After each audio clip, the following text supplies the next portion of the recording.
శుభోదయం. Global బెతేనియా Calvary ministry తరపున ఈ పునరుద్ధానిక దినములో మరొకసారి మీ అందరితో కూడా కలుసుకొని దేవుని యొక్క పరిశుద్ధమైన మాటలు ధ్యానించడానికి దేవుడు నాకు ఇచ్చిన మధురమైన అవకాశాన్ని బట్టి నేను దేవునికి ప్రత్యేకమైన వందనాలు తెలియజేస్తున్నాను.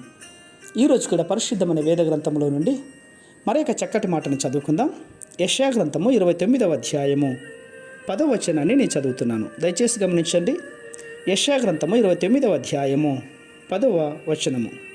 యెహోవా మీ మీద గాఢ నిద్రాత్మను కుమ్మరించి ఉన్నాడు, మీకు నేత్రములుగా ఉన్న ప్రవక్తలను చెదరగొట్టి ఉన్నాడు, మీకు శిరస్సులుగా ఉన్న దీర్ఘదర్శులకు ముసుగు వేసి ఉన్నాడు. దేవునికి స్తోత్రం.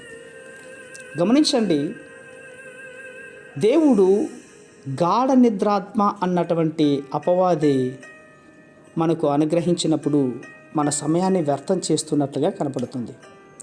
మనము నిద్రపోవటం తప్పు కాదు, కానీ గాఢ నిద్ర అన్నటువంటిది తప్పు.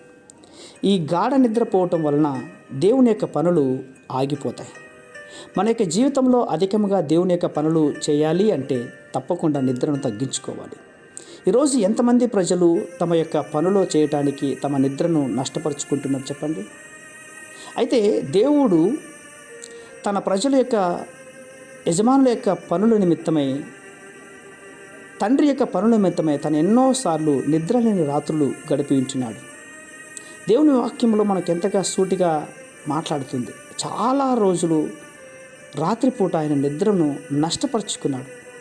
అందుని బట్టి దేవుని యొక్క పనులు చాలా చక్కగా జరిగించాడు. మన జీవితంలో కూడా దేవుని పనులు అధికంగా చేయాలంటే తప్పకుండా ఈ నిద్ర విషయంలో కాస్త జాగ్రత్త వహించాలి ప్రియులారా. యెహోవా మీ మీద గాఢ నిద్రాత్మను కుమ్మరించి ఉన్నాడు అనే మాట ఎందుకు ఉంటుంది చెప్పండి. గాఢ నిద్రాత్మ అన్నటువంటిది కూడా దేవుడు పెట్టే శిక్ష. దేవునిచే వాడబలేనటువంటి వారు దీనికి గురి అవుతారు. యేసుక్రీస్తు చెప్తున్నాడు కదా, నిద్రపోయాడా?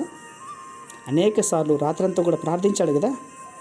యేసు ఈ లోకంలో దేవుని యొక్క చిత్తం జరిగించేదానికోసమై అనేకమైన వాటిని నష్టపరుచుకున్న వాటిలో నిద్ర కూడా ఒకటి.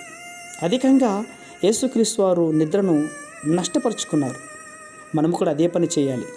మీరు ఎప్పుడైతే దేవుని యొక్క పనులు చేయటం కొరకు నిద్రను నష్టపరుచుకున్నారా? మన వ్యక్తిగత విషయాల కొరకు సంబంధించిన విషయముల గురించి అనేక సార్లు మనం నిద్ర నష్టపరుచుకున్నామేమో, కానీ దేవుని విషయంలో అధికమైన నిద్రను కలిగజేసేది కూడా ఒక అపవాది చేసే క్రియ. అది విడిచిపోవాలంటే మనలో ప్రార్థన మంట కలిగి ఉండాలి.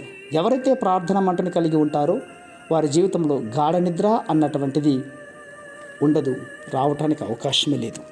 కాబట్టి ఈ ఉదయకాల సమయంలో కుటుంబ సమేతంగా ఉదయకాల సమయంలో లేచి ప్రార్థించుకొని కుటుంబ సమేతంగా దేవుని మందిరానికి వెళ్ళి ప్రార్థించుకోవాలని మనసారా కోరుకుంటూ ఉంటున్నాను. ప్రేమ నమ్మకమైన మా ప్రియ పరలోకపు తండ్రి, ఈ మాటలు వింటున్న బిడ్డలు అతి తొందరగానే, ఇంకా సమయం చీకటి ఉండగానే లేచి ప్రార్థించుకొని దైవిక సన్నిధిలో గోజాడే భాగ్యాన్ని మీరు దయచేస్తారని విశ్వాసంగా నమ్మొచ్చు. చిన్న ప్రార్థనను మా రక్షకుడిని యేసయ్య నామమున అడిగి వేడుకొని పొందుతున్నాం మా తండ్రి.